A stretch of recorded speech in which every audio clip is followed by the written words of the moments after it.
সেই সময়তে অনুতপ্ত হৈয়ে মোৰ কিছু খেলি মেলি হ'ল সেইবোৰ কাৰণবশতও আছে কিছু কাৰণ ক'বলৈ অলপমান বেয়াও লাগে দুখ লাগে ল'ৰা ছোৱালীৰ কাৰণে বাপেক মাকে লাষ্টত গৈ পেলাই বাপেক মাকে উপায় নাইকিয়া হৈ নিজে বাপেক মাকে নিজক শেষ কৰিবলগীয়া হয়গৈ এনেকুৱা ঘটনা এই মূল্যবোধ কথাষাৰ আপোনাৰ সকলো ক্ষেত্ৰতে নাইকিয়া হৈছে আমি এটা দিশত চালে নহ'ব উপাসনতো দেখিব আপোনাক ইয়াত মূল্যবোধৰ শিক্ষাৰ অভাৱ হৈছে বুলি আপুনি অনুমান কথাটো কৈছোঁ কিন্তু আজিকালি গাৰ্জেন তেনেকুৱা নহয় মানে মাক দেউতাকেও দেখুওৱা জীৱন এটা যাপন কৰে মানে দেখুৱাই বেছি এই দেখুওৱাৰ কাৰণে ল'ৰা ছোৱালীৰ গাত প্ৰভাৱটো পৰে আমি ভাবিছোঁ কথাটো নহয় জানো পিছত সেই ল'ৰা ছোৱালী যেতিয়া সেই মাক দেউতাকক ক'ব যে পইচা 1 লাখ দিয়াচোন নিদিলে ভাবিব যে নাই দিয়া নাই বুলি নাভাবে নাই বুলি নাভাবে নাই দিয়া বুলি ভাবিব নাই দিয়া কেলৈ কি কৃষি ভিত্তিক কিছু কাম কৰাৰ মানসিকতা মানুহৰ এই আমাৰ নৱপ্ৰজন্মৰ নাইকিয়া হৈছে কিন্তু মই সঁচা কথাই কৈছোঁ যে দিবও পাৰিছোঁ বুলি মোক মানে উপহাস কৰি তেওঁ হাঁহি পেলাই ক'লে যে এই নগাঁৱতেই আহোঁতে মোৰ পত্নীয়ে কৈছে তাকে হেৰি দেই আমি হাঁহি উঠাকে নকওঁ আকৌ ক'লে বোলে এতিয়া ইয়াত আমি স্কুলখন খুলিম হয় আমি শিক্ষক ক'ত পাম আমিতো দৰমহা দিব লাগিব ইমান দৰমহা দিবলৈ আমাৰ পইচা ক'ত কোনে দিব আছিলে স্কুলখনৰ পঞ্চজ্যোতি এম.ই. স্কুল 5খন গাঁও লগ লাগি পেলাই কৰাৰ কাৰণে এজনে সেই নামটো দিছিলে মানে পঞ্চজ্যোতি বুলি সকলোৱে মানে চৰকাৰে কিছুমান নিয়ম নীতিৰ মাজেৰে যাবলৈ এনেকুৱা ধৰণে বাধ্য কৰালে যিবোৰ নেকি আমি কোনোভাগে সম্ভৱ নহয় এইটো চৰকাৰীভাৱে একেবাৰে এতিয়া ঘোষণা কৰা হ'ল যে এই স্কুলখন আৰু ইয়াত নাথাকিব এতিয়া এম.ই. স্কুলখন নোহোৱাৰ কাৰণে বহুত ল'ৰা ছোৱালী এতিয়া স্কুল এৰিলে গম পাইছেনে বহুত ল'ৰা ছোৱালী এতিয়া স্কুল এৰিলে অইলত এই যজ্ঞ কোঁৱৰ কেশৱ কোঁৱৰ ইয়াক বুলি এইসকলক পাইলট বুলি কৈছিলে দেই পাইলটসকলক যাতে কোনেও বেয়া বুলি ক'ব নোৱাৰে চৰকাৰে বহুত গছপুলি লোৱাৰ বিভিন্ন ধৰণৰ আঁচনি উলিয়াইছে ইয়াৰ কিমান পুলি বাচি আছে কিমান পুলি ৰুইছিলে আপুনি হিচাপটো তথ্যটো দেখিলে আপুনি ভয়ংকৰ এটা পাৰ্থক্য দেখিব মই এই ক্ষেত্ৰত মই আমাৰ দক্ষিণপাৰ সত্ৰৰ সত্ৰাধিকাৰ দেৱৰ লগতো মই কথা বতৰা পাতিছিলোঁ দেই আমি সুস্থ মনেৰে একনিষ্ঠভাৱে হৃদয়ৰ পৰা যদি আমি চিন্তা কৰোঁ তেতিয়াহ'লে আমাক মাত্ৰ বেছি সময় নালাগে আপুনি 1 মিনিট হ'লেও চিন্তা কৰাৰ সময়ো মানুহৰ নাই এতিয়া আধ্যাত্মিক চিন্তা চৰ্চাৰ বাদে মানুহৰ কিন্তু গতি নহ'ব চাব খুব ভালেই লাগিল কাৰণ আমি মুক্তভাৱে আপোনাৰ লগত যেতিয়া মুখামুখি কৰি বহি এনেকুৱা ধৰণে আলোচনা কৰিবলৈ মোৰ এতিয়া সংগী নাই বুজিছে নহয় সংগী নাই সঁচা এই যে সংগী পালোঁ খুব ভাল লাগিল মই বোলো এটা কথা তোমাৰ আগতে যদি কিবা লুকাই আছিলে ওলাবও পাৰে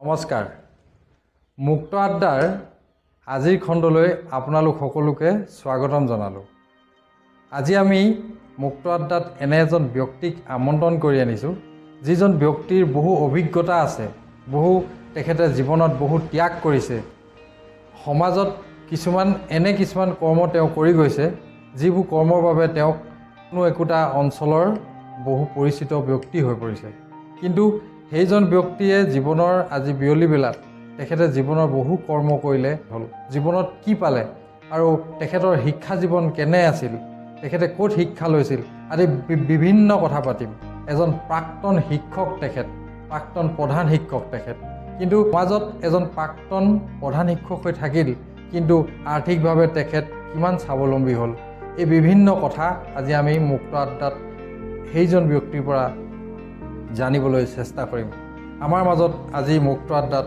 উপস্থিত আছে আড্ডাবাজ হিচাপে শ্ৰীযুত ভোগেশ্বৰ ৰাজ কোঁৱৰ ছাৰ নমস্কাৰ ছাৰ নমস্কাৰ হয় প্ৰথমে কওক আপুনি এতিয়া কি কামত ব্যস্ত আছে মানে আপুনি এতিয়া কিবা কৰ্ম কৰি আছে কি কামত ব্যস্ত এতিয়া মোৰ বয়স প্ৰায় ৭৬ বছৰ হৈছে চাৰ্টিফিকেটৰ মতে, কিন্তু এনেই মোৰ সঠিক একেবাৰে যদি ভালকৈ চোৱা যায় তেতিয়া হয়তো তাতকৈ অলপ কিছু বাঢ়িব পাৰে। তথাপি এই বয়সত এতিয়া মই কিবা এটা কামত আমুকটো কামতে বা নিৰ্দিষ্ট এটা কামতে যে ব্যস্ত আছোঁ বুলি ক'বলৈ মোৰ অলপ কঠিনেই। কাৰণ এই সময়ত আৰু মই এই আধ্যাত্মিক চিন্তা চৰ্চা বা এনে কিছুমান ভাল বেয়া কথা পাতি সময় কটোৱাৰ বাদে আৰু মোৰ তেনে পাৰিশ্ৰমিক নিজৰ পৰিশ্ৰম ঘটাই বিশেষ এটা কৰিম বুলি মোৰ সাহসেও নকয় এতিয়া আৰু বোধ কৰোঁ সময়ো এতিয়া আৰু সিমান নাই। নাই সময় আছে। আপুনি জীৱনততো আমি যিমানকণ জানো, হয়, আপুনি যথেষ্ট এই অঞ্চলত এজন পৰিচিত ব্যক্তি। হয়, আপুনি বহু কৰ্ম কৰিছে, হয়, কিন্তু আপোনাৰ বাল্যকালৰ কথাটো বা আপুনি আপোনাৰ শিক্ষা জীৱনৰ কথাটো আমি যদি প্ৰথমতে আলোচনা নকৰোঁ তেতিয়াহ'লে আমি আঁতৰোৱা হৈ ৰ'ম। মানে মোৰ বাল্যকাল বুলি ক'লে মোৰ জন্ম হৈছিলেই উষাপুৰ কোঁৱৰ গাঁৱতে। আমি অতীজতে লাকুৱা, শিৱসাগৰৰ লাকুৱাৰ পৰা অহা লোক। আমি প্ৰায় 1928 চনত আমাৰ পূৰ্বপুৰুষসকল ইয়ালৈ আহিছিলে, ককা দেউতাসকল। আৰু তেতিয়াৰ পৰা আমি ইয়াতেই, আমাৰ অৱশ্যে ইয়াতেই জন্ম, আমাৰ দদাইদেউজনো ইয়াতেই জন্ম। গতিকে তেতিয়াৰ পৰা আমি ইয়াতে আছোঁ। আৰু মোৰ জন্মৰ পাছত মোৰ ধৰক বাল্যকাল কিছু সময় যোৱাৰ পিছত আৰু স্কুলীয়া জীৱন আৰম্ভ হৈছিলে। স্কুলীয়া জীৱনো মই ইয়াতেই আৰম্ভ কৰিছিলোঁ। তেতিয়া আমাৰ গাঁৱত স্কুল বুলিবলৈ অকল প্ৰাথমিক বিদ্যালয় সেইখনে আছিলে। তেতিয়া বিদ্যালয়সমূহৰ শ্ৰেণীবিলাক অলপমান বেলেগ ধৰণৰ আছিলে। ক, খ, প্ৰথম, দ্বিতীয়, তৃতীয়লৈকে আছিলে এই স্কুলবিলাক, LP স্কুল বুলি যিটো কওঁ। সেইখন স্কুলতে পঢ়িছিলোঁ। প্ৰধান শিক্ষক আছিলে দেৱেন তামুলী বুলি পেলাই, এই গাঁৱৰে এজন জ্যেষ্ঠ লোক। তেখেতৰ পৰাই শিক্ষা গ্ৰহণ কৰি মই উষাপুৰ মধ্য ইংৰাজী স্কুললৈ গ'লোঁ। তাতেই মই বাকী অংশ হাইস্কুল পৰ্যন্ত সিয়াতেই মই শেষ কৰিলোঁ, হাইস্কুললৈকে, ক্লাছ 10লৈকে। মানে তেতিয়া আৰু মেট্ৰিক দিয়াৰ সময়লৈকে মই উষাপুৰ হাইস্কুলতে মই আছিলে। পিছত মানে আপুনি হাইস্কুল পাছ কৰাৰ পাছত কলেজীয়া জীৱন? মই হাইস্কুল শেষ কৰিছিলোঁ 1968 চনত। মানে 68 চনৰ প্ৰৱেশিকা পৰীক্ষাত উত্তীৰ্ণ হৈ মই ডিব্ৰু কলেজত নাম লগাইছিলোঁ। ছায়েন্সত নাম লগালোঁ। অৱশ্যে আমি ইয়াত অসমীয়া বিভাগত, অসমীয়া মিডিয়ামত থকাৰ কাৰণে আমাৰ কিছু অলপ অসুবিধা হৈছিলে। তেতিয়া সেইবিলাক গোটেইবিলাক কামেই ইংৰাজীত। সেইটো কিমান চনৰ কথা? সেইটো 68 চনৰ, 1968 চনৰ কথা। ডিব্ৰু কলেজত আপুনি নাম লগাই, পিছত তাৰ পৰা গ্ৰেজুৱেশ্যন মোৰ কমপ্লিট নহ'লগৈ। মই ডিগ্ৰীৰ দ্বিতীয় বাৰ্ষিকৰ ছাত্ৰ হোৱাৰ পিছত মোৰ অলপ কিছু কিবা খেলি মেলি এটাও হ'ল। তাৰ দ্বিতীয়তে মই ঘৰলৈ গুচি আহিলোঁ। তাৰপিছত আৰু ঘৰৰ কিছু পৰিৱেশে মোক বাধ্য কৰালে। মই শুনামতে আপুনি তেতিয়া এই কলেজীয়া জীৱনত, হোষ্টেলীয়া যিটো জীৱন, আপুনি হোষ্টেলৰ জীৱনত একদম বহুত মানে এটা ৰোমাঞ্চকৰ জীৱন পাৰ কৰিছিলে। আমি শুনিছোঁ আৰু, হয় নহয় নাজানো, কেলৈ কি খুব ফূৰ্তিবান আছিলে আপুনি? খুব ফূৰ্তিবান আছিলে আপুনি কলেজৰ দিনতেই। তেতিয়াই আপুনি একদম ডিব্ৰুগড় চহৰত এজন পৰিচিত ব্যক্তি, একদম অটো চলাই, এনেকৈ শুনিছোঁ মানে দেই কথাখিনি। সেইভাগে বিশেষ ৰোমাঞ্চকৰ বুলি ক'ব নোৱাৰি অৱশ্যে। তথাপিও মই তেতিয়া পি ইউনিভাৰ্চিটি আছিল। পি ইউনিভাৰ্চিটি পাছ কৰি শেষ কৰি তাৰপিছত ডিগ্ৰী কোৰ্চত নাম লগালোঁ। ডিগ্ৰী কোৰ্চত নাম লগাই প্ৰথম বাৰ্ষিক শেষ হোৱাৰ পিছত দ্বিতীয় বাৰ্ষিকলৈ গ'লোঁ। তেতিয়া মানে দ্বিতীয় বাৰ্ষিক এই ডিগ্ৰীটো আপোনাৰ 3 বছৰীয়া আছিল। 3 বছৰীয়া আছিল। এই প্ৰথম দ্বিতীয় লগ লাগি এটা কোৰ্চ হয়, তাৰপিছতে আৰু এটা নেক্সট থাৰ্ড ইয়াৰ হয় ইটো হয়। সেই দুটা অৱশ্যে মোৰ শেষ নহ'লগৈ। মই প্ৰথম বাৰ্ষিকটো শেষ কৰিলোঁ। তাৰপিছতে মোৰ কিছুমান কিবা বিশেষ কাৰণবশতঃ মই আহিবলগীয়া হ'ল ঘৰলৈ। ঘৰৰ পৰিৱেশো অলপমান তাৰ লগত হেৰি হোৱাৰ কাৰণে মই মানে ঘৰতে বন্দী হ'বলগীয়া হ'ল। তাৰপিছত আৰু মই গাঁৱৰ এতিয়া যেতিয়া পৰিৱেশ, গাঁৱত সকলোবিলাক কৃষিজীৱী ৰাইজৰ লগতে ময়ো কৃষিজীৱী এজন খেতিয়কৰ নিচিনা হৈ পৰিলোঁ আৰু খেতিত বিশেষভাৱে মনোনিৱেশ কৰিলোঁ মই তেতিয়া। আচ্ছা আচ্ছা। তেতিয়া আপোনাৰ দিনত তেতিয়া শিক্ষা যিটো এতিয়া তেতিয়া 68ৰ কথা কৈছে। 68ৰ কথা কৈছিলোঁ। 68ত পাছ কৰি আপোনাৰ মই 71, 72, কিন্তু মই 2 বছৰমান তাত মানে সেই অটো চলাই থাকি গ'লোঁ। সেই দিনটো কিন্তু মই এনেই পাৰ কৰিলোঁ। মোৰ এতিয়া অনুতপ্ত মই সেইবোৰক লৈ সেই সময়তে অনুতপ্ত হৈয়ে মোৰ কিছু খেলি মেলি হ'লোঁ। সেইবোৰ কাৰণবশতও আছে কিছু কাৰণ, মোৰ সেইবিলাক আৰু খুব বেছি ক'বলৈ অলপমান বেয়াও লাগে, দুখ লাগে। তথাপিও এতিয়া কিছু কথাই আমি অনুতপ্ত হ'লেও ইয়াক আৰু শুধৰাই লোৱাৰ সময় নাথাকে। গতিকে যিবোৰ ভুল নেকি, কিছু ভুল শুধৰাই ল'ব পাৰি, কিন্তু কিছুমান ভুল এনেকুৱা ধৰণৰ কিছুমান ভুল হৈ যায় যিবোৰ ভুল নেকি আকৌ শুধৰা কোৱা কোনো উপায় নাথাকে। না আজিকালি আপোনালোকৰ দিনৰ যিবোৰ ভুল, মই তেতিয়া দিনৰ যিবোৰ ভুল, আজিকালি ল'ৰা ছামৰ যিবোৰ ভুল, কিন্তু তাৰ মাজত আকাশ পাতালৰ ডিফাৰেঞ্চ আছে। আপোনালোকে অনুতপ্ত হৈছে আজিৰ তাৰিখত, আৰু যদিও তেনেকুৱা ভুল কৰিছে পিছত হয়তো খুব কম সময়তে অনুতপ্ত হ'ল, আপোনালোকে কাকো ব্লাইণ্ড নিদিলে, জীৱনত নিজক আগবঢ়াই নিলে। কিন্তু আজিকালি যুৱচাম তেনেকুৱা নহয়, এতিয়াও ল'ৰা পঢ়িবলৈ যায়, বেয়া হয়, কিন্তু সেইটো বেয়াটো বেলেগ হয়, আপুনি নিশ্চয় গম পাইছে। সেইটো অৱশ্যে হয়, সেইটো হয়। আজিকালি দেখিছোঁ বহুত ল'ৰা গৈ একেবাৰে যিটো নেকি আমি একেবাৰে অৰ্ধপাতে যোৱা বুলি ক'ব পাৰোঁ, ঠিক তেনেকুৱা পৰ্যায়লৈ গুচি যায়। আমি বহুতৰ ক্ষেত্ৰতে দেখিছোঁ ভাল ভাল ঘৰৰ ভাল মানে বিশেষ ভাল পৰিয়ালৰ লোক, তেখেতসকলৰ মাক দেউতাক গোটেই পৰিয়ালবৰ্গ বিশেষ শিক্ষিত, উচ্চ শিক্ষিত আছে, কিন্তু হয়তো কিবা কাৰণত, হয়তো পৰিৱেশ বা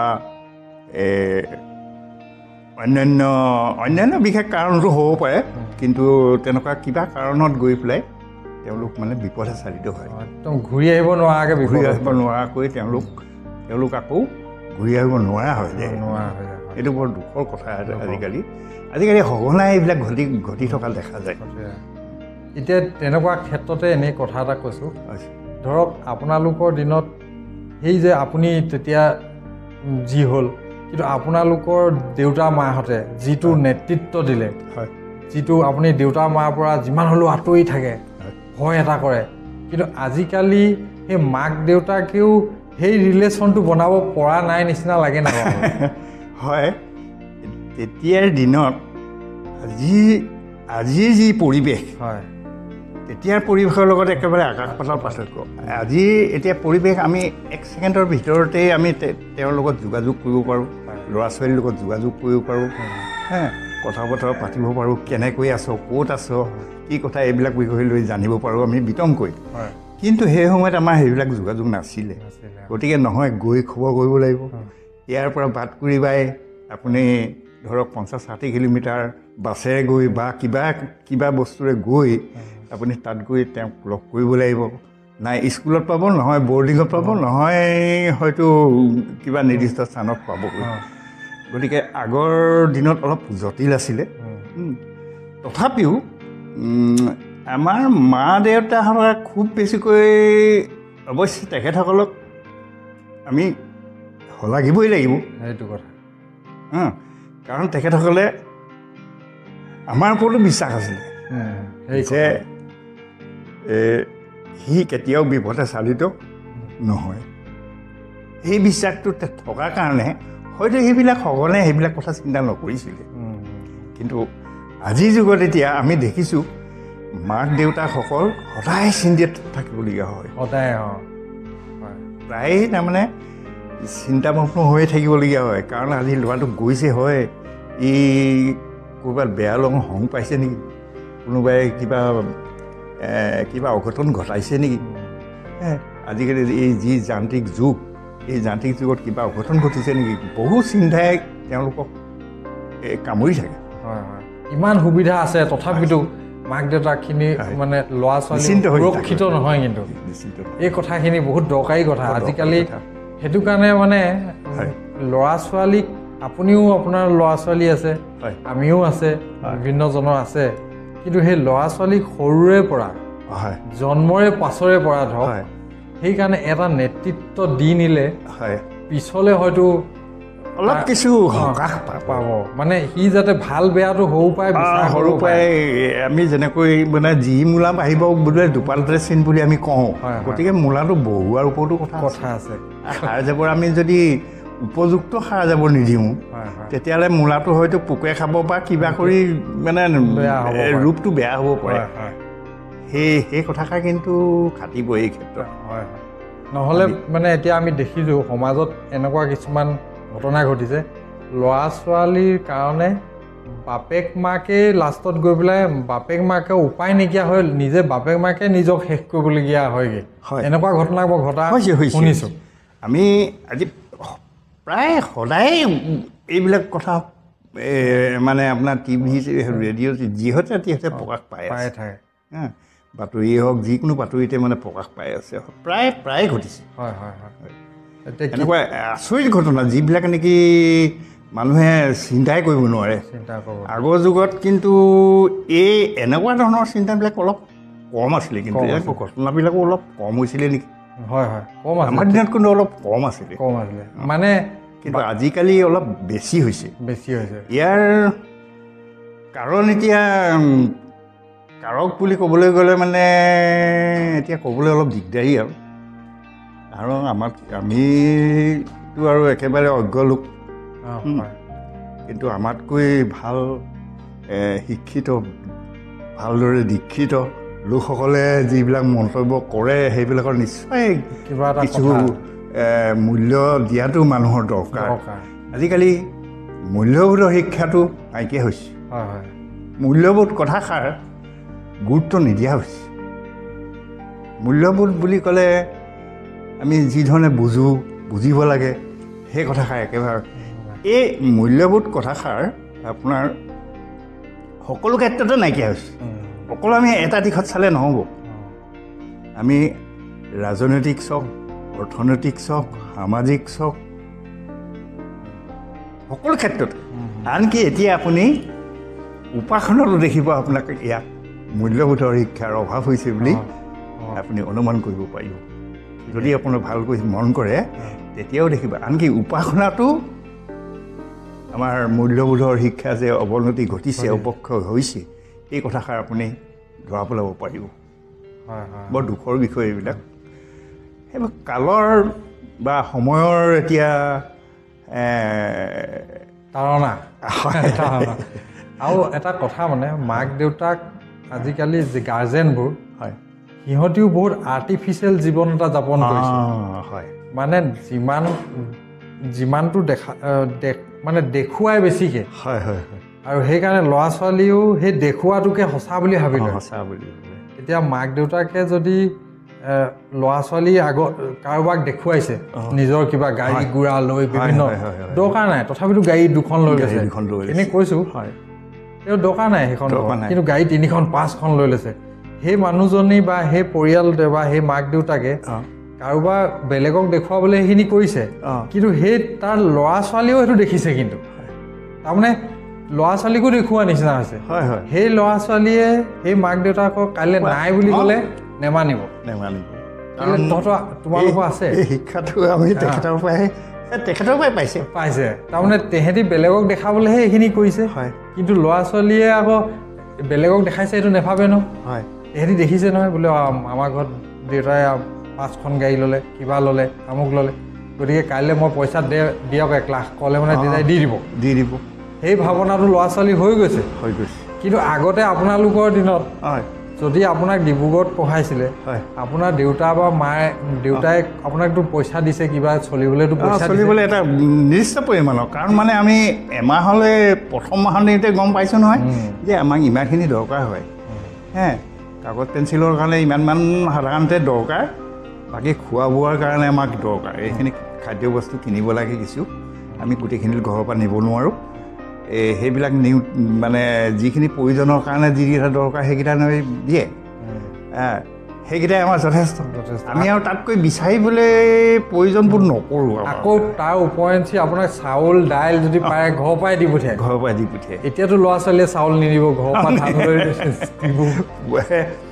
তেওঁলোকে হয়তো এতিয়াৰ যুগত চালে মানে তেওঁলোকে হয়তো হোটেলতে খাব কিজানি নহয় জানো সেইটো কথা হয় এতিয়া আপোনালোকে আগতে চাউল ঘৰৰ পৰাই লৈ যায় আকৌ তাৰ উপৰঞ্চি শাক পাচলিও পাৰিলে নিয়ে তাৰপিছত দেউতাই যি টকা দিয়ে আপোনালোকক চলিবলৈ কিবা এটা দিয়ে সেই পইচাটো দেউতাই কিমান কষ্টৰে উপাৰ্জন কৰে সেইটো আপোনালোকক অনুভৱ কৰাই পঠিয়ায় যে চা মই আমুক গৰু এজনী বেচিহে তোক পঢ়াইছোঁ আমুক কৰিহে তোক পঢ়াইছোঁ তাৰমানে তেওঁলোকেও সেই দেখুওৱাৰ জীৱনটো তেওঁলোকেও যাপন কৰা নাছিল আপোনালোকৰ মা দেউতাহঁতে মই কথাটো কৈছোঁ কিন্তু আজিকালি গাৰ্জেন তেনেকুৱা নহয় মানে মাক দেউতাকেও দেখুওৱা জীৱন এটা যাপন কৰে মানে দেখুৱাই বেছি এই দেখুওৱাৰ কাৰণে ল'ৰা ছোৱালীৰ গাত প্ৰভাৱটো পৰে মানে আমি ভাবিছোঁ কথাটো নহয় জানো পিছত সেই ল'ৰা ছোৱালীয়ে যেতিয়া সেই মাক দেউতাকক ক'ব যে পইচা 1 লাখ দিয়াচোন নিদিলে ভাবিব যে নাই দিয়া নাই বুলি নাভাবে নাই দিয়া বুলিয়ে ভাবিব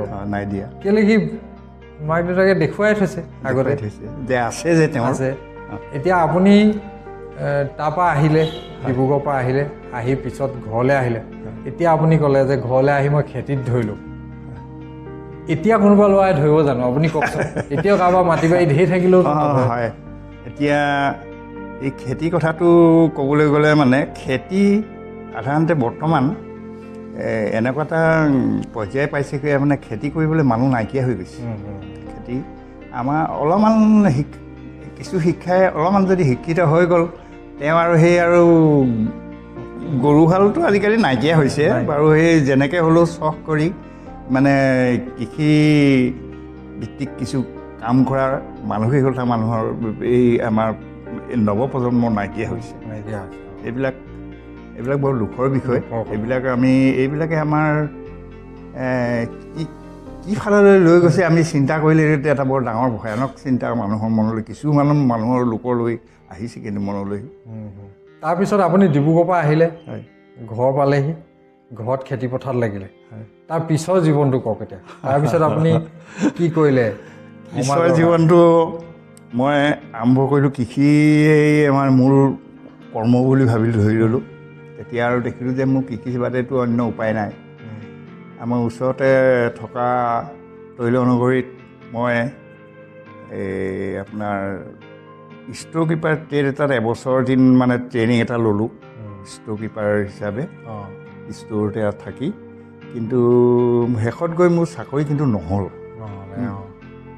মোৰ লগৰো বহুত কেইজনৰ হ'ল বহুত কেইজনৰ নহ'ল তাৰপিছত চাকৰি চিন্তা বাদ দিলোঁ আৰু তেতিয়া মই তাৰপিছত ষ্টেন'গ্ৰাফাৰ লৈছিলোঁ মই সেই ডিব্ৰুগড়ত থাকোঁতে ষ্টেন'গ্ৰাফীটো লৈ পেলাই মই এবাৰ নগাঁৱত ইণ্টাৰভিউ দিছিলোঁগৈ তাত গৈ পাওঁতে শুনিলোঁ নগাঁও চহৰত মই গৈ ডিব্ৰুগড়ৰ পৰা গৈ যেতিয়া ইণ্টাৰভিউ দিছোঁ তাৰপৰা সুধিলে এজনে মইতো সঁচা কথা ক'ব লাগিব মই হয়তো মিছা কথা ক'ব পাৰিলোঁহেঁতেন কিন্তু মই সঁচা কথাই কৈছোঁ যে ডিব্ৰুগড়ৰ পৰা আহিছোঁ সেই বোলে মোক মানে উপহাস কৰি তেওঁ হাঁহি পেলাই ক'লে যে এই নগাঁৱতেই মানুহৰ হেৰি হৈছে আকৌ ডিব্ৰুগড় পাই এনেকুৱা ধৰণে আৰু এজনৰ লগত হেৰি কৰি উপহাস কৰিলে মই দেখি অবাক মাৰিলোঁ তাৰপৰা সেই আশাও বাদ দিলোঁ তাৰপিছত গম পালোঁ যে চাকৰিটো অলৰেডি বোলে হৈ আছে কোনোবা মিনিষ্টাৰৰ ভতিজাক নে ভাগিনীয়েক এজনৰ কাৰণে একেবাৰে নিৰ্দিষ্ট হৈ আছে চাকৰি 2টা পোষ্ট আছিলে তাৰপিছত আৰু গুচি আহিলোঁ আৰু ঘূৰি দিলে তাৰপিছত আৰু বিশেষভাৱে চাকৰি বিচাৰিবলৈ নহ'ল আৰু মই তাৰ পিছতে আমাৰ স্থানীয় হিচাপে কিছু গাঁৱৰ লোকে কথা বতৰা পাতি পেলাই খেতিততো ব্যস্তই, খেতি মই কৰিবই লাগিব। এইটো মই অন্য যি কৰিলেও মই খেতি কৰিব লাগিব, কাৰণ মই এতিয়া মানে সাংসাৰিক জীৱন এটাৰ ভিতৰলৈ আহিলোঁ মানে। গতিকে মই কৰিবই লাগিব খেতি, গতিকে সেইটো মই কৰিম। কিন্তু তাৰপিছত আৰু মই চাকৰিৰ পিছত আৰু নুঘূৰোঁ, এই সংকল্পটো ল'লোঁ। লৈ পেলাই মই ব্যস্ত হ'লোঁ আৰু এইভাগে। তাৰপিছতে মোক মানে স্থানীয়ভাৱে এই অঞ্চলতে আমাৰ দেউতাও তেতিয়া জীৱিত আছিল। দেউতাও অলপ সামাজিক কামতে ব্যস্ত থাকে প্ৰায়।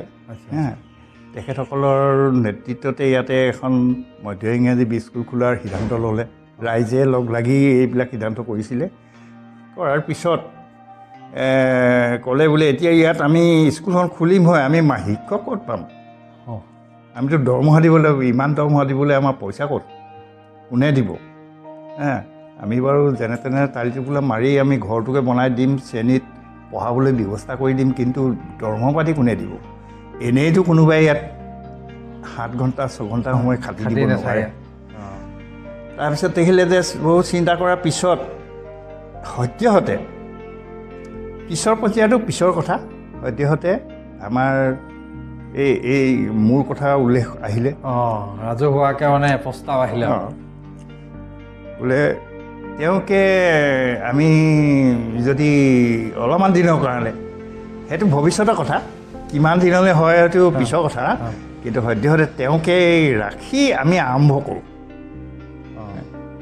সেইভাগে আৰম্ভ হ'ল 88 চনত, 1988 চনত। তাৰপিছত মই 88 চনতে মই কৈছিলোঁ মই মোৰ ঘৰখনেই চাম আৰু মোৰ প্ৰয়োজন পূৰাব পৰাকৈ হয়তো এই চাকৰিটোৰ পৰাতো মই একো বিশেষ নাপাম, পাৰিশ্ৰমিক দিব পাৰিব জানো? মই চিন্তা কৰিলোঁ। চিন্তা কৰি পেলাই মই মনত মানে 2-এজনক ব্যক্ত কৰিলোঁ যে অসুবিধা হ'ব নহয়, মোৰো চলিবতো, ময়ো চলিব লাগিব, মোৰ ঘৰখন চলিব লাগিব যেনে তেনে। এনেবোৰ কথাই চিন্তাই কৰি বোলে সেইটো তেতিয়া দৰমহা পাতি কথা প্ৰথমতে নাহিব বোলে। নাহিব হয়, এতিয়াতো মই আকৌ কেনেকৈ চলিম বাৰু? মই দিনৰ দিনটো 9 বজা 10 বজাৰ পৰা একেবাৰে 4 বজালৈকে থাকিব লাগিব। তাৰ উপৰি আকৌ অন্যান্য খৰচ আছে তাতো। নিজৰতো বহী কিতাপ বহুত খৰচ আছে। হয়, অহা যোৱা। গতিকে সেইখিনি মোক কোনে ক'ৰ পৰা আহিব? সেইবোৰ পৰৱৰ্তী সময়ত চিন্তা কৰা হ'ব, কাৰণ মানে স্থানীয় লোক হিচাপে তুমি অকণ ছেটিছফাই কৰিব লাগিব বোলে। তোমাৰ পৰা আমি সেইটো আশা কৰিছোঁ, তোমাৰ ত্যাগ অসমত থাকিব লাগিব। উপায় নাই আৰু মই বাধ্য হ'লোঁ। বাধ্য হৈ কামত লাগিলোঁ। 2 বছৰমান পিছত স্কুলখনৰ অনুমতি আহিল। তাৰপিছত কি নাম আছিলে স্কুলখনৰ? পঞ্চজ্যোতি এম.ই. স্কুল। 5খন গাঁও লগ লাগি পেলাই কৰাৰ কাৰণে এজনে সেই নামটো দিছিলে মানে পঞ্চজ্যোতি বুলি। মোৰ ভাল কথা, ৰাইজে যেতিয়া বিচাৰিছে হওক বাৰু, মোৰ কিছু লোকচান হ'লেও যাতে এটা লাভ হওক, যাতে স্থানীয় হিচাপে মানে হেৰি হয়, কিছু লাভ হয় স্থানীয় হিচাপে। আপুনি ভাবিলে মানে ৰাজহুৱা কথাটো ভাবিলে, ৰাইজৰ যাতে লাভ হয় সেইবুলি ভাবি আৰু স্কুলখন চলাই গ'লোঁ। তাৰপিছতে মই ইফালে মোৰ কৃষি কাৰ্যটো আছিল, মই একেবাৰে হাল কোৰ পাই তেতিয়াতো আপোনাৰ মোৰ পাৱাৰ টিলাৰ এখন আছিলে অৱশ্যে। দৰমহা নোপোৱাকৈ আপুনি স্কুলখন চলাই গ'ল। চলাই আছোঁ। কিমান বছৰ? তাৰপিছত আপোনাৰ মইতো 10 চনলৈকে চলালোঁ। আচ্ছা, সেইটো 88 চনৰ পৰা? 88 চনৰ পৰা। আচ্ছা, তাৰপিছত আকৌ নতুন টিচাৰ তালৈ এপইণ্টমেণ্ট আহিলে।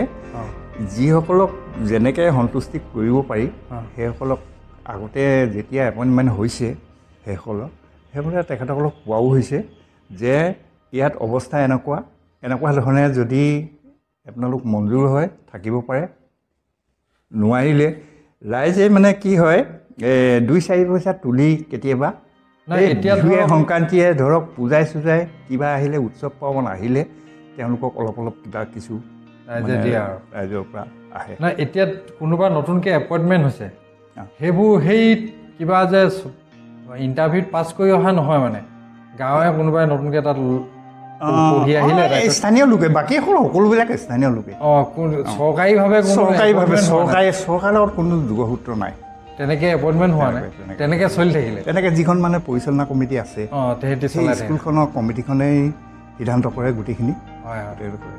এতিয়া স্কুল বিভাগৰ লগত কোনো বিশেষ সম্বন্ধ নাই মানে আপোনালোকে এনেই যুঁজি আছে আৰু গ্ৰহণ কৰিবলৈ। হয়, চেষ্টা কৰা হৈছে, চেষ্টা কৰি আমি 92 চনতে আমাৰ ৰিকগনিশ্যন হ'ল, ৰিকগনাইজ হ'ল স্কুলখন। ৰিকগনাইজ হোৱাৰ পিছত আপোনাৰ কিন্তু আৰু পৰৱৰ্তী আগবাঢ়িব নোৱাৰিলে তাৰমানে সেই সময়তে তাৰমানে যিবিলাক চৰকাৰীকৰণ কৰা হৈছিলে নহয়, স্কুলখন একেবাৰে লাষ্টত 2খন স্কুলৰ আগত থাকিলোঁ, পিছত থাকিলোঁ আমি। আমাৰ আগত আৰু এখন স্কুলে আছিলে মানে সেইখিনিলৈকে মানে হ'লগৈ তাৰমানে। নহ'লে আৰু 2খনমান লোৱা হ'লে আমিও পৰিলোহেঁতেন, চৰকাৰীকৰণ হ'লহেঁতেন, চৰকাৰী স্কুল হ'লহেঁতেন তেতিয়া। তাৰপিছত নহ'লে এতিয়া এই পৰ্যায়ৰ সেই 90 দশকৰ পৰা এতিয়ালৈকে কোনো হেৰি নহ'ল আৰু মানে। আপুনি 2010 চনলৈকে প্ৰধান শিক্ষক হৈ থাকিলে, 88 চনৰ পৰা ধৰক। এতিয়া আপুনি যে 2010 চনত ৰিটায়াৰ্ড হ'ল, মানে তাৰ পৰা অৱসৰ ল'লে, আপুনি নিজে ল'লে তেতিয়াহ'লে?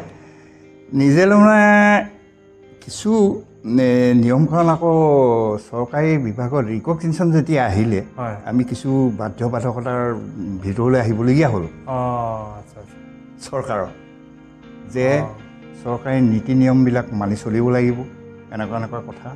এই গতিকে এইবিলাক মানি চলিবলৈ যাওঁতে আমি মানে বাধ্য হৈ আমি নহ'লে হয়তো আমি ময়ো থাকিব পাৰিলোহেঁতেন বহুত দিন, আৰু পিছতো থাকিব পাৰিলোহেঁতেন, যাতে স্কুলখন যেতিয়ালৈকে চৰকাৰী নহয় তেতিয়ালৈকে মই থাকোঁ বুলি কোৱা হ'লেও থাকিব পাৰিলোহেঁতেন। কিন্তু দৰমহা নাই, নিয়ম নীতি তেনেকৈ থাকিলে। তাত 2010 এডহক হিচাপে আমাক অলপ পইচা দিছিলে এবাৰ দেই, এবাৰ মানে 2বাৰহে দিলে মাত্ৰ। ধৰক 1 লাখ বা 2 লাখ টকা দিলে এটাইকেইজনৰ ভিতৰত, সমানে চবে ল'ব লাগিব নহয়, ভাগ কৰি ল'ব লাগিব। একেবাৰে চকীদাৰজনৰ পৰা ধৰক 4-5জন শিক্ষক আছে যদি সেই এটাইকেইজনে ল'ব লাগিব। গোটেইখিনিকে আপুনি দিব লাগিব, গোটেইখিনিকে দিব লাগিব। সেই তেনেকেই 2বাৰমান দিলে আৰু তাৰপিছতে নাই। এতিয়া স্কুলখনৰ এতিয়া স্কুলখন শেষ হৈ গ'ল। এতিয়া স্কুলখন চৰকাৰীভাৱে একেবাৰে তাত ডিজল্ভ কৰি দিয়া হ'ল, একেবাৰে স্কুলখন বন্ধ হৈ গ'ল, একেবাৰে টোটেলি বন্ধ। সেইখন গ্ৰাণ্ট নহ'লেগৈ আৰু চৰকাৰীকৰণ কৰা নহ'ল আৰু। তাৰ 2জন শিক্ষকক মানে এপইণ্টমেণ্ট দিলে। ইয়াৰ এজন আছিলে লিখেশ্বৰ গগৈ, আপুনি চিনি পাব বোধকৰোঁ, তেখেতৰ পুতেক, আৰু এজন দিল বাহাদুৰ চেত্ৰী বুলি কয়, তেখেত হিন্দী শিক্ষক আছিলে এইখন স্কুলত। তেখেতসকলক মানে আপোনাৰ কুঁৱৰীগাঁও হাইস্কুলত টিচাৰ হিচাপে নিযুক্তি পত্ৰ দি পেলাই তেখেতসকলক তালৈ যাবলৈ মানে অৰ্ডাৰ দিলে চৰকাৰীভাৱে। তাৰপিছত বাকীসকল থাকি গ'ল যেতিয়া, বাকীসকলে কি কৰিব এতিয়া, উপায়টো নাই। তথাপি স্কুলখন আছিলে, আমি এৰি দিয়া নাছিলোঁ, তেতিয়াও ল'ৰা ছোৱালী যথেষ্ট আছিলে। এতিয়া একেবাৰে অবৈতনিকভাৱে থাকি সেই শিক্ষককেইজন আমি চৰকাৰৰ ওচৰত দাবী জনাইছিলোঁ যে এই শিক্ষককেইজন আমাৰ যিকেইজন এপইণ্টমেণ্ট দিলে সেই শিক্ষকসকল ইয়াতে থাকক, লগতে আমিও সহায় কৰিম, আৰু স্কুলখন ভৱিষ্যতলৈ আৰু ওপৰলৈকে হেৰি কৰাৰ চিন্তা চৰ্চা কৰোঁ। কিন্তু আমাক মানে চৰকাৰে কিছুমান নিয়ম নীতিৰ মাজেৰে যাবলৈ এনেকুৱা ধৰণে বাধ্য কৰালে, যিবোৰ নেকি আমি কোনোভাগে সম্ভৱ নহয়। সেইকাৰণে কিছু তাৰ শিক্ষক শিক্ষয়িত্ৰীসকল মানে যিসকল থাকি গৈছিলে সেইসকল মানে বাদ দিলে। মই কৈছিলোঁ যে প্ৰয়োজন হ'লে ময়ো গৈ তাত শিক্ষাদানৰ ব্যৱস্থাটোত সহায় কৰিম, একেবাৰে সম্পূৰ্ণ নোৱাৰিলেও মই কিছু অংশ আংশিকভাৱে হ'লেও মই সহায় কৰিম। কিন্তু সেইবিলাক হ'লেও যে নহ'বগৈ এই কথাটো একেবাৰে ধুৰুপ হৈ পৰিল যেতিয়া আৰু ভাবোঁ আমাৰ 22 চনত এইটো চৰকাৰীভাৱে একেবাৰে এতিয়া ঘোষণা কৰা হ'ল যে এই স্কুলখন আৰু ইয়াত নাথাকিব। এইটো উষাপুৰ হাইস্কুলৰ লগত চামিল কৰা হ'ব। ইয়াত যি ল'ৰা ছোৱালী আছে তেওঁলোকক তালৈ এতিয়া আপোনালোকৰ সেইডোখৰত স্কুল আৰু নাই আৰু স্কুল মানে এম ই স্কুল নাই। এল পি স্কুল স্কুল আছে, এল পি আছে, এম ই নাই। এতিয়া সেই স্কুলৰ জেগা এডোখৰ যিডোখৰ হয় সেইডোখৰ কি সেইডোখৰ এল পি স্কুলখন আছে। আমি এল পি স্কুলখন আছে তাত। তাতে আমি এতিয়া এই অংগনবাদী চেণ্টাৰটো পাতি দিলোঁ। আচ্ছা আচ্ছা, এতিয়া অংগনবাদী স্কুলখন আছে। ৰ'বচোন দেই, এল পি আপুনি যে 88ত প্ৰতিষ্ঠা কৰিছিলে তেতিয়া এল পি এম ই দুখন একেলগতে আছিল? একেলগতে নাই, একেলগতে কিন্তু বাউণ্ডেৰী একেটা। তেতিয়া এল পিখন তাৰ আগতে আছিলে? তাৰমানে তাৰ আগতে আছিলে কিন্তু অন্য জেগাত আছিলে। সেই সিফালে নৈয়ে পাই গ'ল। নৈয়ে আহি পোৱা খহনীয়া হোৱাৰ কাৰণে সেই স্কুলখনো আমি আনি তাতেই মানে আমাৰ এম ই স্কুলৰ বাউণ্ডেৰীৰ ভিতৰত এম ই স্কুলৰ বাউণ্ডেৰীৰ ভিতৰতে আমি মানে গোটেইবিলাক কৰি আমি তাত প্ৰতিষ্ঠা কৰিলোঁ। সেইখন নকৰা হ'লে আজি তাৰমানে মানে শেষ হৈ গ'ল। এল পি স্কুলখন অলৰেডি অইনফালে যোৱাৰ ব্যৱস্থা হৈছিলে। আমি কৈছোঁ যে এই কণ ল'ৰা ছোৱালীবিলাক কেনেকৈ যাব তালৈ, অসুবিধা হ'ব। মানে নাই, স্কুল এৰিব লাগিব একেবাৰে, নহ'লে সেয়ালৈ যোৱা কেতিয়াও সম্ভৱ নহয়। গতিকে এতিয়া এম ই স্কুলখন নোহোৱাৰ কাৰণে বহুত ল'ৰা ছোৱালী এতিয়া স্কুল এৰিলে, গম পাইছেনে? বহুত ল'ৰা ছোৱালী এতিয়া স্কুল এৰিলে। কাৰণ মানে ইমান দূৰ, উষাপুৰলৈও যথেষ্ট দূৰ, তাৰ পৰা প্ৰায় 5 কিলোমিটাৰ 6 কিলোমিটাৰ যাব লাগে। চাইকেল নহ'লে আজিকালিতো ল'ৰা ছোৱালী নোৱাৰে যাব। প্ৰায়বোৰ ল'ৰাই চাইকেল আছে, চাইকেলত যায়। কিছুমান ল'ৰা ছোৱালী চাইকেল নোহোৱাবিলাক নোৱাৰে যাব। তেনেকুৱা ধৰণে মানে বহুত ল'ৰা ছোৱালীয়ে হয়তো এতিয়া শিক্ষা আহৰণ কৰি এই পৰিশ্ৰমৰ ৰাস্তা উলিয়াই লৈছে আৰু কিছুমান বিভিন্ন কিবা কিবি কাম নিয়োজিত হৈছে।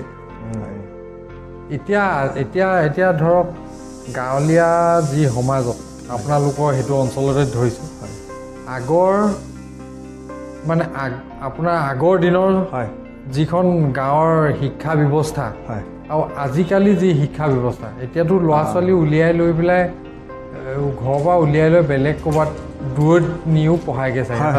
পঢ়ায় এতিয়া তাৰপৰা উলিয়াই লৈ বেলেগত পঢ়ায়গৈ আৰু পঢ়ায়গৈ। তেতিয়াৰ দিনত আমাৰ সেইবোৰ কথা প্ৰায় নাছিলেই। মই এতিয়া দেখা সময়ছোৱাতে দেখিছোঁ, দুই এক ক'ৰবালৈ গৈছিলে অৱশ্যে, একেবাৰে নোযোৱা নহয়। কাৰোবাৰ কিবা বিশেষ কাৰণবশতঃ কিছু লোকে হয়তো কাৰোবাৰ মোমায়েকৰ ঘৰত ৰাখি ল'ৰাটো পঢ়ুৱাবলৈ চেষ্টা কৰিছিলে। ইয়াত হয়তো কিবা অসুবিধা পায়, তেনেকৈ গৈছিলে দুই এক। কিন্তু আজিৰ নিচিনাকৈ, আজিৰ যুগৰ নিচিনাকৈ বোলে ক'ৰবাত হোষ্টেলত ৰাখিছোঁ, বা আজিকালি একেবাৰে সৰু ল'ৰা ছোৱালীকো একেবাৰে হোষ্টেলত ৰখাৰ ব্যৱস্থা আছে। আমি এতিয়া শুনিছোঁ ধেমাজিত এখন স্কুল আছে, তাত একেবাৰে একদম প্ৰি প্ৰাইমেৰীৰ পৰা মানে একেবাৰে সৰু ল'ৰা ছোৱালী ৰখাৰো ব্যৱস্থা আছে। একদম ক্লাছ 10 পৰ্যন্ত, হাই ছেকেণ্ডেৰী পৰ্যন্ত আছে এতিয়া। গতিকে তেনেকুৱা ধৰণে ৰখাৰ ব্যৱস্থা আছে আজিকালি, কিন্তু তেতিয়াৰ দিনত কিন্তু আমি পোৱা নাছিলোঁ। আপুনি এতিয়া ডিব্ৰুগড় চহৰখনৰ কথাটো কওঁ, আকৌ বেলেগ এটা অকণমান হ'ব। ডিব্ৰুগড় চহৰখনৰ আগতে আপুনি দেখিছে, সম্পূৰ্ণকৈ তাত থাকিছে যিহেতু দেখিছে, আৰু এতিয়া ডিব্ৰুগড় চহৰখন আপুনি দেখিছে। এতিয়া কি পৰিৱৰ্তনটো কিহত, মানে কিমান পৰিৱৰ্তন দেখিছে আপুনি? পৰিৱৰ্তন মানে চাবলৈ গ'লে সকলো ফালৰ পৰাই পৰিৱৰ্তন হৈছে। আপুনি চাওক, প্ৰধান চাব লাগিব, ৰাস্তা পদূলিবিলাক উন্নত হৈছে, কিন্তু সেইটোতো আৰু নহ'লে নহ'ব নহয়। এতিয়া ৰাস্তা পদূলি বহল লাগিব, কাৰণ গাড়ী ঘোঁৰাৰ সংখ্যা বাঢ়িছে, মানুহৰ সংখ্যা বাঢ়িছে, তাত যিসকল বাসিন্দাৰ সংখ্যা বাঢ়িছে। আগত এতিয়া চাৰিওফালে এই আপোনাৰ জালানৰ বাগান আছিলে, এটা মনোৰম হেৰি আছিলে, কিন্তু দৃশ্য আছিলে, মানে মনোৰম দৃশ্য। মনোৰম দৃশ্য মানে আপুনি যিকোনো সময়ত আবেলি সময়ত গ'লে মানে তাত ভাল ভাল মানুহ মানে খোজকাঢ়ি ফুৰিবলৈ যোৱা দেখিব। ৰাতিপুৱা দেখিব আপুনি, খুব ৰাতিপুৱাই যদি আপুনি যায়, 4 বজাতে শুচি 5 বজাত উঠি যদি যায়, আপুনি দেখিব যে তাত 4জনে 2জন লগ লাগি পেলাই খোজ খাইছে গুপগাপ কিন্তু আজি সেই পৰিৱেশ নাই এতিয়া আপোনাৰ একদম ঘৰৰ ওপৰত ঘৰ আপোনাৰ মানে ইমান ব্যস্ত ৰাস্তা পদূলি আমি মানে মানে আপোনাৰ সময়ৰ কোনো হেৰি নাই ছুটি নাই আপোনালোকৰ তেতিয়া আপোনাৰ লগৰ ল'ৰা কোন আছিলে তেতিয়া তাত মোৰ আছে বহুত কেইজন সেই ইয়াতে আপোনাৰ ইৰিগেশ্যন ডিপাৰ্টমেণ্টৰ এজন ইঞ্জিনিয়াৰ আছিলে উমা কোঁৱৰ বুলি দেই জকাইত ঘৰ তেওঁ সেই তাতে পলিটেকনিকৰ পৰা ওলাই তাতে ইঞ্জিনিয়াৰিঙত মানে চাকৰিত সোমালে তাৰপিছত আমি একেলগতে পঢ়া আৰু তাৰপিছত ইয়াত এজন বৰা বুলি আপোনাৰ সেই টিপলিঙৰ এই গেৰেজ এটা আছে সেইখিনিতে অকণমান আগলৈ গৈ টাৰ্ণিংটো লৈ আহিব অকণমান সিফালে ইয়াতে তেওঁ পলিটেকনিক পাছ কৰি আহি পেলাই ইয়াতে কিন্তু হেৰি হ'ল দেই সেইখিনি পলিটেকনিক পঢ়া ল'ৰা পলিটেকনিক পঢ়া সেই 2জন পলিটেকনিক তাৰপিছত আকৌ আমাৰ ৰেলৱে বিভাগত 2জনমান সোমালে শিক্ষক বিভাগত 2জন সোমালে শিক্ষক অইলত এই যজ্ঞ কোঁৱৰ কেশৱ কোঁৱৰ তাৰপিছত আছিলে আপোনাৰ হেৰি এইটো কি বৰা বুলি এজন আছিলে আপোনাৰ সেই মেবিলখনৰ কাষত ঘৰ সেইখিনি আপোনালোকৰ লগৰ ল'ৰা তেতিয়া আপুনি ডিব্ৰুগড় চহৰত যে আপুনি অটো চলাই ভাড়া মাৰিছিলে নহয় সেই কাহিনীটো অকণমান কওকচোন অটো চলাই মানে অটো সেই সময়ত অলপমান প্ৰথম হৈছে দেই ডিব্ৰুগড় টাউনত প্ৰথম মানে আমি কিজানি মই যি বছৰ লৈছোঁ সেই বছৰ দ্বিতীয় বেচমান হৈছিলে দেই প্ৰথম বেচত মানে আপোনাৰ কেইজনমানে আনিলে অটো চলালে ভালমতেই চলিলে তেখেতসকলক যথেষ্ট ভালমতেই চলাই দেই অলপ শিক্ষিত লোক মেট্ৰিক পাছ নহ'লে কিন্তু নহ'ব মেট্ৰিক পাছ হ'বই লাগিব আৰু আকৌ আপোনাৰ ডেভেলপমেণ্ট অফিচাৰে প্ৰথমতেই তেওঁলোকক মানে বুজাই দিয়ে যে তোমালোকে কেতিয়াও কোনো গ্ৰাহকে যাতে বেয়া বুলি এইসকলক পাইলট বুলি কৈছিলে দেই পাইলটসকলক যাতে কোনেও বেয়া বুলি ক'ব নোৱাৰে তেতিয়া অটো চলোৱাত ডাঙৰ কথা মানে অটো চলোৱাটো সিমান ডাঙৰ নহ'লেও তথাপি আৰু নহয় এইটো মই শুনিছোঁ কথাটো তেতিয়া ভূপেন হাজৰিকাদেৱে গায়ে গৈছে সেই ঠিক সেই সময়তে আছিলে তেতিয়া গুৱাহাটীতে বেছি আছিলে বাজাজতো তেতিয়া প্ৰথম আমি আনিছোঁ এই ডিব্ৰুগড় মথালে লেম্ব্ৰেটাবিলাক আছিলে তাৰপিছত সেই বাজাজতো আহিলে তাৰপিছত আৰু যথেষ্ট সংখ্যক তাৰপিছত কিন্তু এই ৰাস্তা পদূলিৰ কাৰণে কিছুমান এই সৰু সৰু গাড়ীবিলাক সাধাৰণতে এই অলপ ৰাস্তা পদূলি ভাল নহ'লে নচলে আপুনি কি ভাড়া লৈ আছিলে তেতিয়া অটো অলপ ভাড়াই ল'ব লাগিব ভাড়া লৈ মানে চলাওঁ আৰু মই বৰ বেছিকৈ নচলাওঁ ইমান মানে চলাই পেলাই আপোনাৰ যি 2-4 পইচা ওলায় আৰু সেইভাগে ইফাল সিফাল কৰি আৰু আকৌ কলেজলৈও যাব লাগে অলপ মই তেতিয়া কলেজলৈও গৈ আছিলোঁ তেতিয়া সেই সময়ত দুইটা কাম চলাই সেইকাৰণে তাৰপিছতে আপোনাৰ সেইখিনি আৰু সেই অধ্যায় মোৰ সেইভাগে সেই সময়তে শেষ কৰি দিলোঁ আৰু তাৰপিছত ঠিক তেনেকুৱা ধৰণে তাৰপিছতে আৰু ঘৰমুৱা হোৱাৰ পিছত কিন্তু মই আৰু আকৌ উল্টি ডিব্ৰুগড় চহৰলৈ মন মেলিবলৈ নহ'লে খেতি হয় এতিয়া মানুহবোৰে প্ৰায় খেতি যে নকৰা হ'ল বুলিয়ে কয় খেতি নকৰে এইটো মানে কি কাৰণে নকৰে আপুনি কি দেখে আগতে কি আছিলে কি এটা কথা হৈছে এতিয়া মানুহবিলাক সাধাৰণতে অলপ চহৰমুখী হৈছে চহৰ মানে ধৰক আমাৰ কাষতে চাওক দুলীয়াজানখন হ'লেও তৈলনগৰী তথাপি এখন চহৰৰ নিচিনা গতিকে এই চহৰত গ'লে যেন কিবা এটা আৰামত উপাৰ্জন কৰিব পাৰি মানুহবিলাকৰ আগৰ মানুহবিলাকতকৈ এতিয়া মানুহবিলাকৰ মনবিলাক বেলেগ হৈছে আগতে মানুহে চিন্তা কৰিছিল যে পৰিশ্ৰম কৰিব লাগে তাৰ বিনিময়ত হে আমি এটা ফল বিচাৰিব লাগে কিন্তু এতিয়া নহয় সেইটো কথা এতিয়া মই পৰিশ্ৰম নকৰাকৈ মোক উপাৰ্জন লাগে, যিমান সহজে পাৰোঁ। হয়তো সেই কথাটোৱে আপোনাৰ এতিয়া মানে প্ৰায়বিলাকৰ মনত আহিছে তাৰমানে এতিয়া এইটো কি কওঁ, এতিয়া যুগৰ পৰিৱৰ্তন ক'বনে বাৰু আপুনি? কিহৰ পৰিৱৰ্তন? পৰিৱৰ্তন নাই, এতিয়া গাঁৱৰ এতিয়া মাটিবোৰ চন পৰিছে, কাও মাটি সুধিলে কয় ধানেই নহয়, খেতিয়ে নহয়। আগতেতো হৈছিলে, এতিয়া কি কথা? ধান নহয় বুলি ক'ব নোৱাৰি, ঠিক উপযুক্ত সময়ত উপযুক্তভাৱে চহ কৰি উপযুক্তভাৱে তাক যদি প্ৰতিপালন কৰি,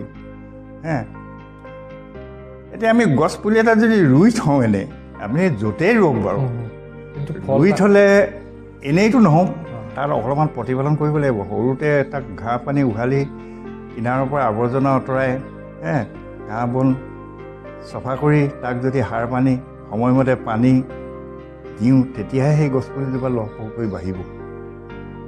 কিন্তু তাৰ যদি প্ৰতিপালন নলওঁ, তেতিয়াহ'লে আমি পুলিটো ৰুই থোৱাৰ পিছত তালৈ যদি উলটিয়ে নাচাওঁ, তেতিয়াহ'লে এতিয়া আমাৰ চাব আপুনি, চৰকাৰে বহুত গছপুলি লোৱাৰ বিভিন্ন ধৰণৰ আঁচনি উঠি আহিছে। ইয়াৰ কিমান পুলি বাচি আছে, কিমান পুলি ৰুইছিলে, আপুনি হিচাপটো তথ্যটো দেখিলে আপুনি ভয়ংকৰ এটা পাৰ্থক্য দেখিব। আপুনি কিমান পুলি আপুনি এই অঞ্চলটোৰ ভিতৰত এই ৰাস্তাটোত বোলে ইমান হাজাৰ পুলি, লাখ পুলিলৈকে ৰুইছোঁ বুলি এটা হিচাপ পাব, কিন্তু ইয়াত যদি গন্তি কৰে আপোনাক 100 পুলিও নোলাব। তেনেকুৱা ধৰণৰ উদাহৰণ আপুনি হয়তো অকণমান মন কৰিলেই দেখিব। নাই, হয়, সেইটো হয়। আচ্ছা, এতিয়া আপুনি কওক, আপোনাৰ কিবা ক'বলগীয়া আছে নেকি? আপোনাৰ মানে মনৰ ভিতৰৰ কথা কিছুমান আছে নিচিনা লাগে।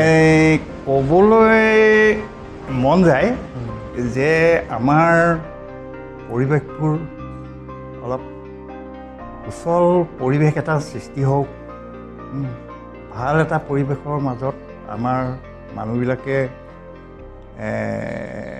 নিৰাপদে নিৰ্বিঘ্নে উশাহ নিশাহ লৈ যাতে বাস কৰিব পাৰে, তাৰ এটা বাতাবৰণ যাতে সৃষ্টি হয়, ইয়াকেই মই কামনা কৰোঁ। কাৰণ ইয়াক কৰিবলৈ যাওঁতে আকৌ যথেষ্ট সকলোৰে সহযোগিতাৰ প্ৰয়োজন হ'ব। এইখিনি সকলোৱে চিন্তা কৰিব লাগিব। মই এই ক্ষেত্ৰত আমাৰ দক্ষিণপাট সত্ৰৰ সত্ৰাধিকাৰ দেৱৰ লগতো মই কথা বতৰা পাতিছিলোঁ দেই।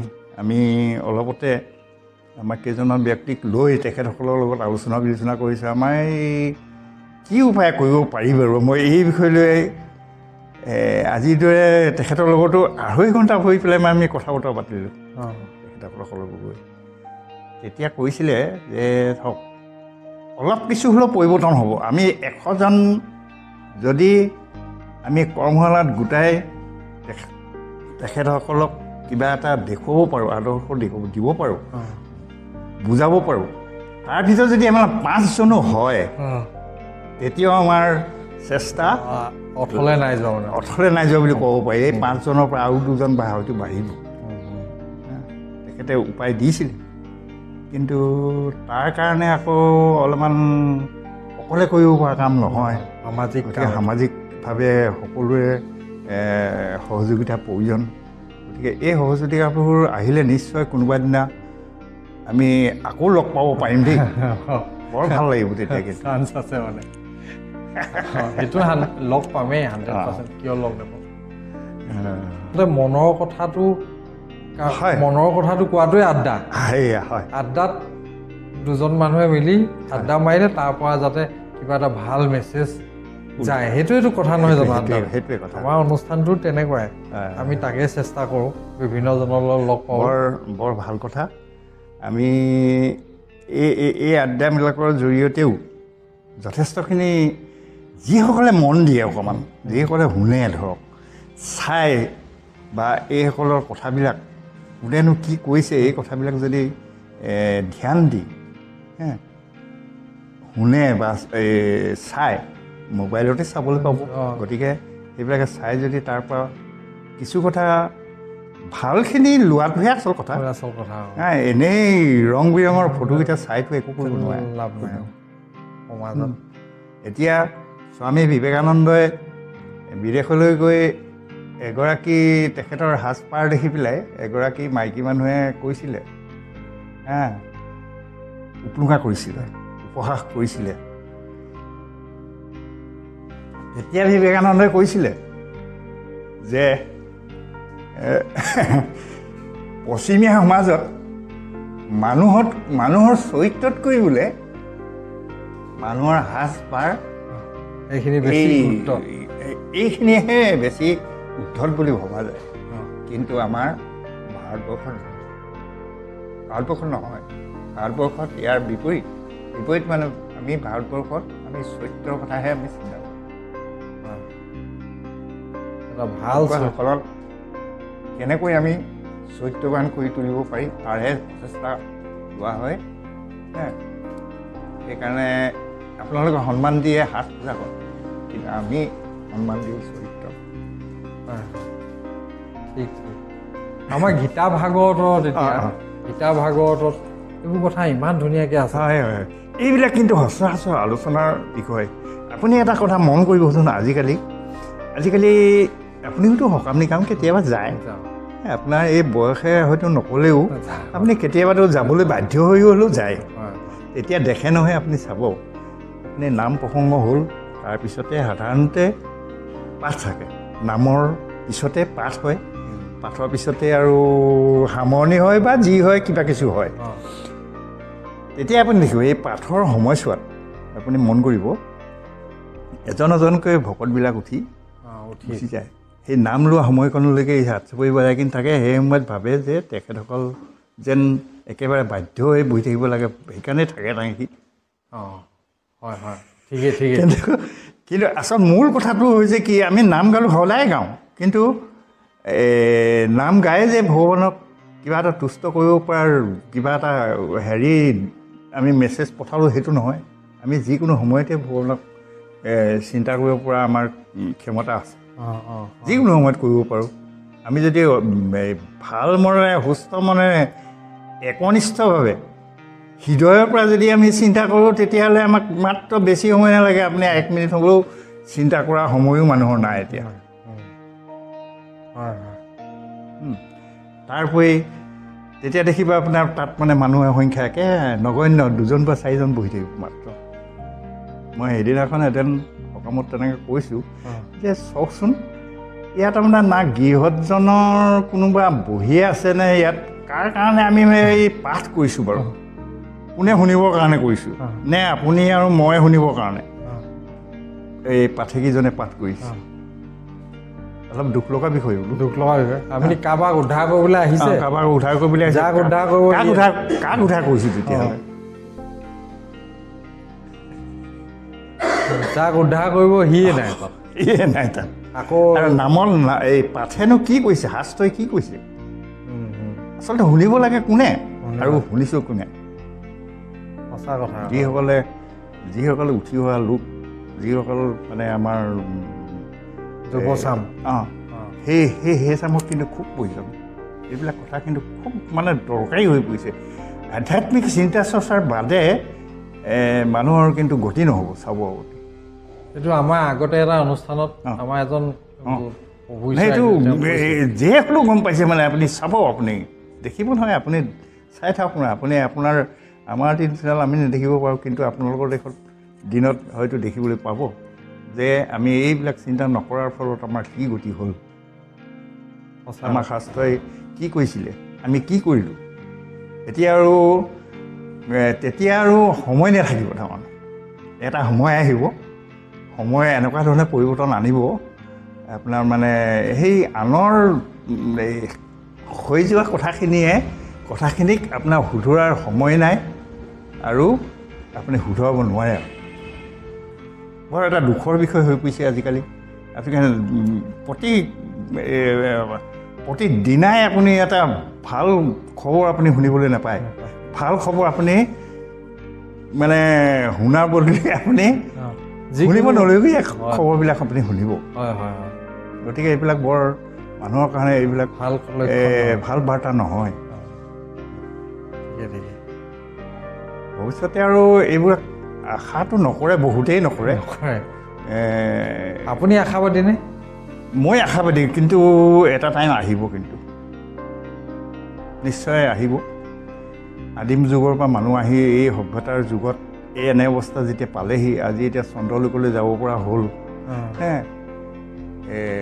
গতিকে এনেকুৱা পৰ্যায় যেতিয়া পাবগৈ পাৰিছে, নিশ্চয় সেইটো নিশ্চয় এটা সময়ে এই পৰ্যায়টোকো তেনে এটা পৰ্যায়লৈ আনিব পাৰিব যেন অনুমান হয়। আপুনি মানে এতিয়া এই যে নাম গুণ সকাম বা এনেকৈ এতিয়া আমাৰ তাৰ বাদেতো অন্য উপায় নাই আৰু আমিনো কি কৰিম আৰু। নহয় সেইটোতো আৰু সেইটো বহুত ভাল কথা। আৰু এতিয়া আমিতো এতিয়াৰ পৰাই কৰিব লাগে বুলি মানে অনুভৱো কৰোঁ বাৰু। আমি এতিয়াৰ পৰাই কৰিব লাগে একচুৱেলি, কিন্তু আমি কৰিব লাগে মানে এতিয়া আমাৰ দৰে বহু সময় ধৰি সেইবিলাক চিন্তা চৰ্চা কৰাৰ সময় আপোনালোকৰ নহয়, কাৰণ আপোনালোকে এতিয়া মানে উপাৰ্জনৰ পথতো চিন্তা কৰিব লাগিব, যথেষ্ট কথা চিন্তা কৰিব লাগিব। আপোনাৰ এখন সংসাৰ আছে, আপুনি চব চলাব লাগিব। আমি সেইবোৰ কথা চিন্তা নকৰিলেও হয়। এতিয়া নাই। এতিয়া আপোনাৰ ঘৰত কোন কোন আছে? ঘৰত এতিয়া মোৰ ল'ৰা এজন, ছোৱালী দুজনী হৈছিলে। এই ছোৱালী দুজনী বিয়া দিয়া হ'ল। তেওঁলোকৰ আৰু নাতিপুতি আছে। এই ল'ৰাৰ আপোনাৰ ল'ৰা এটা, ছোৱালী এজনী। ল'ৰাটো 10মান শ্ৰেণী। সিও এতিয়া নপঢ়ে, বুজিছে নাই। মোৰ কথা সিমানটোৱে নুশুনে, বুজিছে নাই।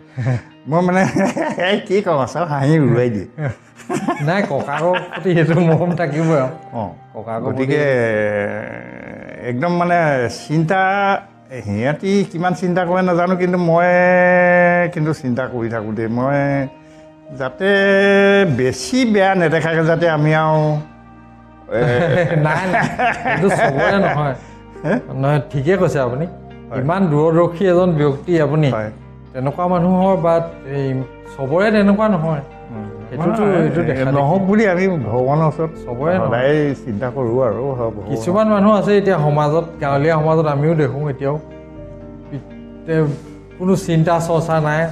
দেশৰ খবৰ ৰাখিবলৈতো বাদেই দিলে, একো খবৰ খাতি নাই। ৰাতিপুৱাৰ পৰা যাব, হাজিৰাটো কৰিব খাব। সেই মানুহবোৰৰ কোনো চিন্তা চৰ্চা নাই।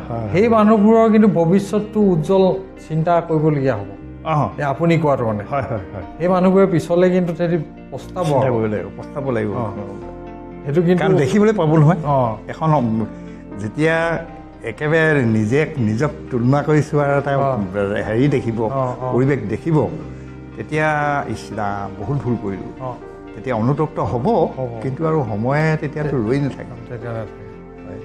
সময়ৰ কাম সময়ত কৰিব লাগিব। আৰু কিবা আৰু শেষত আৰু কি ক'ম, শেষত ক'বলৈ গ'লে মই মানে মানুহ সৎ হ'ব লাগে।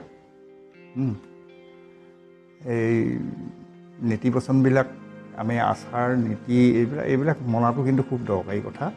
এইবিলাক মানিব লাগে। নিজৰ শৰীৰটো যদি ঠিকে ৰাখিব বিচাৰোঁ, আমি শৰীৰটোৰ প্ৰতি যত্ন ল'ব লাগে। সেইখিনিয়ে। আপোনাৰ এতিয়া বয়স কিমান হৈছে? বয়স 76 বছৰ। ধুনীয়াই হৈ আছে বাৰু। ধুনীয়া হৈ আছোঁ যদিও অলপমান যেন দুৰ্বল হ'লোঁ। আগতকৈ বহুত দুৰ্বল হ'লোঁ। আগতকৈ অকণমান আগতে আমি দেখোঁ আপুনি যোৱা। আমাৰ সেই অনুষ্ঠানটোলৈ আজি আহিলে আমি ধন্যবাদ জ্ঞাপন কৰিছোঁ। কিন্তু কেনেকুৱা পালে আপুনি? অনুষ্ঠানটোলৈ আহি মোৰ খুব ভালেই লাগিল, কাৰণ আমি মুক্তভাৱে আপোনাৰ লগত যেতিয়া মুখামুখি কৰি বহি এনেকুৱা ধৰণে আলোচনা কৰিবলৈ মোৰ এতিয়া সংগী নাই, বুজিছে নাই? সংগী নাই, সঁচা। এই যে সংগী পালোঁ, খুব ভাল লাগিল। এনেকুৱা ধৰণে যেনে আৰু মোৰ দৰে আৰু 10জনে আলোচনা বিলোচনা কৰি এইবিলাক বাৰ্তা যাতে মানুহৰ মাজলৈ যায়, মানুহৰ যাতে কিবা এটা হ'ল নহয়, কিবা এটা 100টাৰ ভিতৰত যদি এটাও যদি কিবা উপকৃত কথা ইয়াৰ পৰা লাভ বুলি ভাবে ল'ব পাৰিব, নিশ্চয়। ঠিকে কৈছে। তেনেকুৱা ধৰণে হওক। ভৱিষ্যতেও এই আড্ডাবিলাক মই ভাবোঁ চলি থাকক।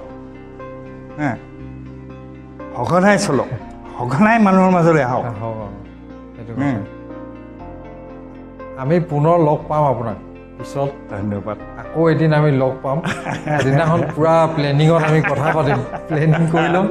সঁচা কথা ক'বলৈ গ'লে আপোনাক সম্পূৰ্ণ ধুনীয়া মানে ওচৰৰ পৰা হয় আপুনিও চাগে মোক দেখা নাই হয় হয় আজিলৈকে, আৰু ময়ো আপোনাক লগ পোৱা নাই আজিলৈকে। এটা ফোনত এটা ফোন কল কৰিছোঁ, হয় হয় হয় আপুনি আহিছে। আৰু মোৰো সেই আপুনিও ঠিক তেনেদৰে ভাবিছে চাগে কি ফোন কৰিবলৈ কি কাৰণে মাতিছে। এতিয়া ময়ো সেই ঠিক একেই, কোনো প্লেনিং নাই। আপোনাৰ কথা খবৰ আমি ৰাখিছোঁ, ৰাখি পেলাই আমি খবৰ এটা কৰি পেলাই বোলো মানুহজনক মাতোঁ যে অৱসৰ বিনোদন কেনেকৈ চলিছে খবৰ খাতি লওঁ, আৰু পাৰিলে মানে আপোনাৰ লগত আৰু এজন সংগী বহাবলৈ পাৰিলে ভালেই লাগিলেহেঁতেন। ভাল লাগিলে সেইটো চেষ্টা কৰি মানে ভৱিষ্যতে যদি আমাৰ সময়ে সুবিধা দিয়ে আমি বহিম এদিন আকৌ আপোনাৰ। আপুনি আহিলে আমাৰ ভাল লাগিলে। তেতিয়াহ'লে আজিলৈ সামৰোঁ ন? ধন্যবাদ ধন্যবাদ। আজিলৈ ধন্যবাদ। ময়ো আপোনালোকৰ এই অনুষ্ঠানলৈ আমন্ত্ৰণ জনোৱাৰ বাবে ময়ো বৰ আনন্দ পাইছোঁ যে হয়তো আহোঁতে মোৰ পত্নীয়ে কৈছে তাকে হেৰি দেই বোলে আমি হাঁহি উঠাকে নকওঁ আকৌ ঘৰৰ মানুহে বোলে লাষ্টত হাঁহিছে কি কথা পাতিলে। ঠিকে ঠিকে। আৰু মই বোলো এটা কথা, তোমাৰ আগতে যদি কিবা লুকাই আছিলে ওলাবও পাৰে। ঠিকেই ঠিকেই ঠিকেই। চাব আমাৰ অনুষ্ঠানটো, ভৱিষ্যতে লগ পাম। খুব ভাল লাগিলে আপোনাক লগ পাই, আৰু আপোনাৰ স্বাস্থ্য ঠিকে থাকক। ভৱিষ্যতৰ দিনত আকৌ পুনৰ লগ পোৱাৰ প্ৰতিশ্ৰুতিৰে আজিলৈ সামৰণি মাৰিছোঁ। নমস্কাৰ।